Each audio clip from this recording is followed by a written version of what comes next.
Hello all. You know what time it is? It's Spurg o'clock. It's time to make another video. I've been kind of thinking about the American individual, the myth of the American individual, if you will, and its importance. We're gonna kind of like go hard at it for a sec here, but I think in the greater video you'll kind of see what I'm getting at. And so, like, what is kind of like the myth of the American individual? In my opinion, at least around here, in my kind of like not as urban-y lifestyle as, but I mean, does that really mean much these days? I guess if we want to kind of talk about technology, but but moving on. I'm already going off in a million different directions, but to kind of focus on like the myth of the individual, it's kind of the embodiment of this kind of like Clint Eastwood like sentiment of kind of like just having land, kind of like the homestead, right? Like the Wild West, that still that love to this day, even although it's kind of like really, really buried deep, but still that attitude comes out all the time of this kind of like cowboy mentality of like, it's just yourself overcoming yourself ultimately, and like he kind of exists outside and then he has like choice. So like he kind of like, chooses from, like, he exists outside and then everything else is like just out here. He never thinks about the fact that like everything else out here ultimately like helped create the attitude necessary for him to even like conceptualize his own individuality and like why that is to begin with. And I think that's like one of the big things that we see with like the American, like kind of like just in general. There's never really that kind of like questioning of like why he is that cowboy to begin with. He just is. And in a way that's actually kind of beautiful, but it's also like an Achilles in my opinion. And so I think when we kind of like understand why we just like really want to uphold like this anarchistic like conception of like our lives, and like being able to just like kind of like do whatever you want quite literally because you can, and that is powerful because we are quite literally the only people, like, I mean, yeah, there's a reason why all of like my influences lately on YouTube, like they're all international, like kind of commentators or like thinkers, and they know firsthand that like they're watching us like take part in like this empire, because ultimately they know that their politics is like just reflective of what we've been talking about in this internet culture, what's going on. Like, you have like people from across the world weighing in on like BLM and Colin Kaepernick and all of these like minor culture minutiae that like America is like accustomed to, that we've like kind of brought into the world. And I think that's like one of the obvious paradoxes of this all, is that like we have this like idea that like we're not at the helm, and like we're just these cowboys all just like doing our own thing, but yet our influence and power is beyond bounds. Like, it's not like we just like stayed on our land and just kind of like hung out in the Wyoming countryside, right? Like, if that was the case, we would have never got this far to begin with. And ultimately I think they kind of miss one of the great points. Like my grandfather, for example, he's very inspired by like westerns. It's deep within like the culture around here, whether people acknowledge it or not. And so I think people miss what the point is for what it takes to actually achieve that. And so what I've been trying to look at it from is to try to not think about it in the ways of trying to bring out everyone's inner, like, Clint Eastwood like wants to like do what they want to do, to like take part in their talents and not be confined to like other people, let him do his thing or whatever. But you can't express that through just this bureaucratic representation that everyone at the same time wants. And that's kind of like the issue, is like if you want this kind of bureaucratic representation that, you know, or these like kind of identities though, then you're gonna need more than just like your land and your gun and your kind of like fuck the world attitude. And I think that's kind of like the Achilles of it, and why like we end up so dissatisfied perpetually, and it almost kind of like feeds into each other, because we never like think we're even enough to take authority seriously in any meaningful capacity, and we hate authority because we quite literally like hate ourselves and don't want to take that kind of challenge up, because it is daunting. And like I said, like I think people forget though that like the whole thing about Clint Eastwood is like he's a total badass who takes life on, and just being able to like smoke doobies out in the countryside with your gun actually takes a lot of responsibility to be able to like maintain, and being able to kind of like have your own private pirate island kind of like fantasy that I think Americans have. Like that takes a lot of responsibility, because you're gonna have to overcome your own suffering.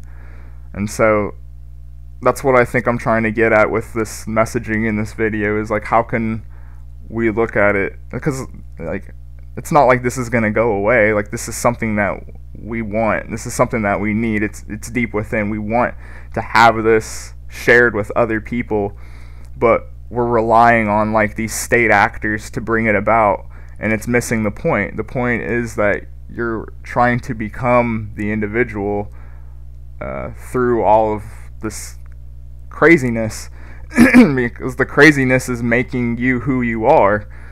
Whether, you know, I'm a total contrarian in some people's eyes, but that's because of my relationship with like the state, and it would be like the same nonetheless if I was like a total like bootlicker in my mind. And you know, everyone is just, I think there's almost kind of a fear, especially in American culture, to just be called like this bootlicker, just for even wanting something beyond just your own like self, and wanting to actually take part in some kind of community, which is all still something that we want to take part in.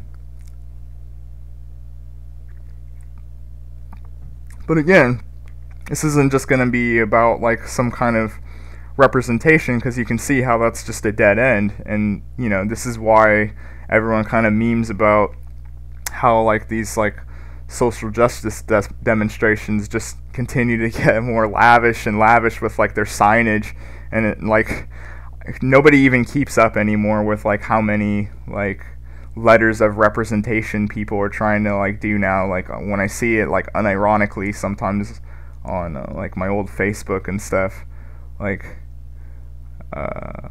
you know, it just goes on forever, because people ultimately kind of they want the utility of like becoming this individual that they think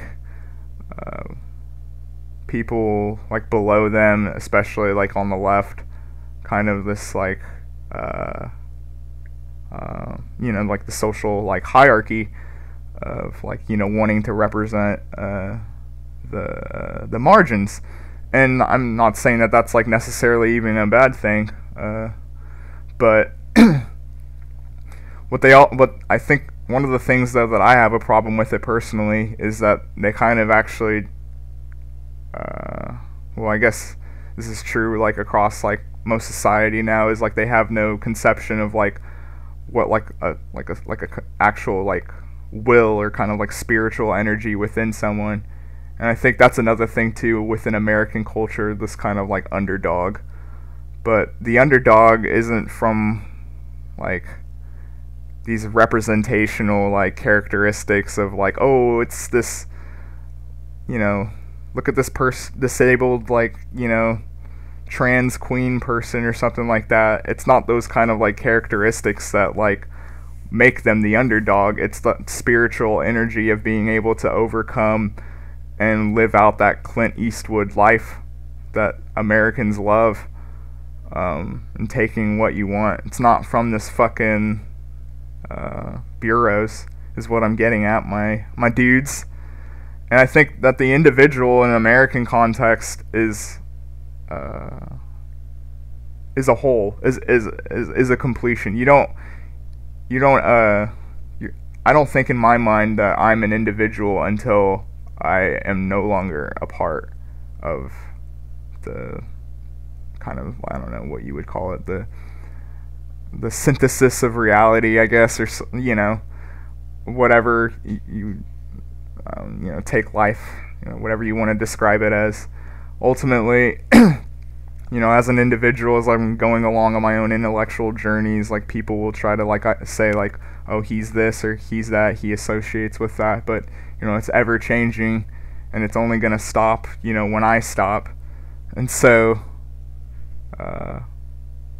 ultimately, I think the individual is actually, like, the goal, is actually how it ends. You become like this individual at the end of your life, when everyone gets to kind of like look back, including yourself, hopefully, if you know, get to live long enough and be old, and, you know, you're kind of just, you kind of, when you're like, you know, there's only so much you can do, and you're like in your 80s, right? You just kind of get to sit back and like kind of reflect. That really is when I think you actually become the embodiment of like the individual, of who you actually are.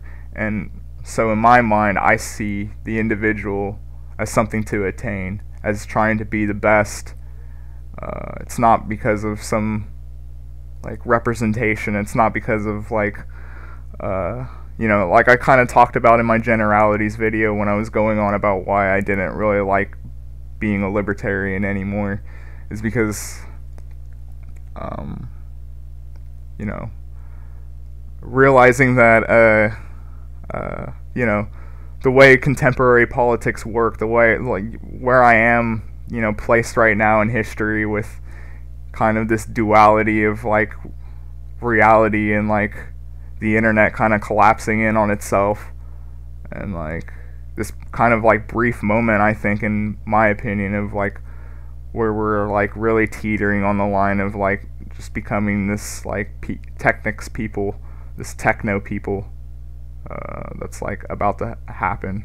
Because, you know, you're starting to see like things take on new meanings, and you can't discard that. Like, there's, you know, whole new like symbols rising up, and the old way of seeing it is just, it's just not there anymore. Nobody sees the net as like some fishing net anymore. They see the net as like this concept of like the internet now, which I kind of take like this kind of ocean like kind of symbol, and kind of like the web and stuff like that. Like, it's, you're not gonna think of like spiders and stuff like that anymore, my dudes. Let's be honest. And you know, with that comes obviously like the critiques of like the community. And so when you look at like the American community, it's in total disarray, obviously, from like the kind of like stuff I've laid out. But we don't want that. I don't think anyone wants that. People don't want to just live in this kind of pirate island where, you know, they're just like self-indulging and they only have themselves. Because, like, you know, just on a, like, how do you even like base or compare yourself to like anyone in any kind of like where's the grounding in that? And so like I think back to kind of like when I was that kind of like libertarian. For one, like, what is the what's the conditions for that to begin with? You know, it's kind of just, if in order to do that, you have to like totally strip away like the individual itself to actually kind of like think of this big brain, like, oh, people can like have this much and do this much, and like kind of like micromanage things. but uh,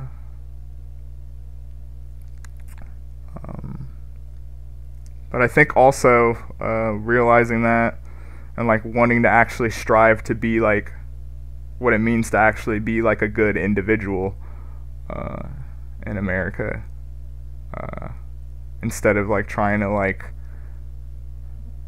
I don't know, bureaucratize the way to like make this condition necessary in some like utility perspective, but actually trying to like self-actualize and like actually trying to like find stuff that we actually find joy in, like do we actually like our Second Amendment out of just like this pragmatic like way, or is it because we actually like to like shoot guns and that kind of like culture, we like that kind of like machine, or just, you know, take all those like kind of abstractions, which I mean they rise up for a reason, right? But you know, it's just like don't do this and don't do that, which, you know, you can go into like this kind of like Schmidt like theology of it, obviously, and you know, I don't want to. I think if you actually look at it from that perspective, then there's only really two ways you can go about it, really, if you want to look at it from like theology, right?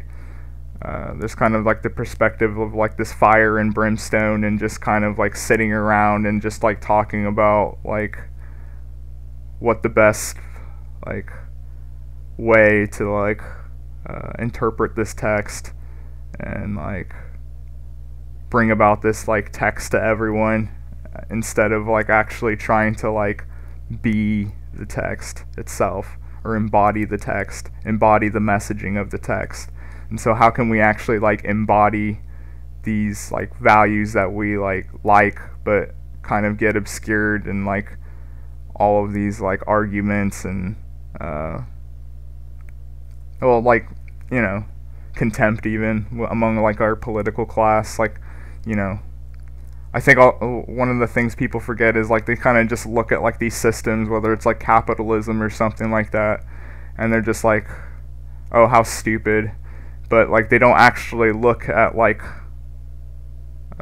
you know, why people are believing in that and like what that actually kind of means.